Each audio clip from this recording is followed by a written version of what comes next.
Hi hello friends, నేనైతే పూరి చేస్తున్నానండి. పూరి అయితే మరి ఎందువల్ల పొంగట్లేదండి, ఆ టిప్స్ ఏంటో నాకైతే తెలియదు. నేను కలిపేటప్పుడు ఆయిల్ ఒకటే కలుపుతానండి. నేను ఎప్పుడు పూరి చేసినా బాగా రావండి, పొంగం అంటే బాగా వస్తాయి కానీ పొంగం అన్నమాట.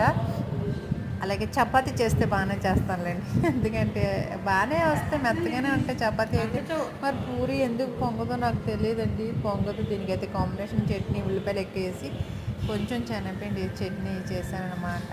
నాకు దీనికి కాంబినేషన్ ఆ చట్నీ నాకు ఇష్టం. మరి మీకేం ఇష్టమో కామెంట్ చేయండి. పూరి అయితే పొంగలేదు, చూసారా ఫ్రెండ్స్, చిన్నదే పొంగింది.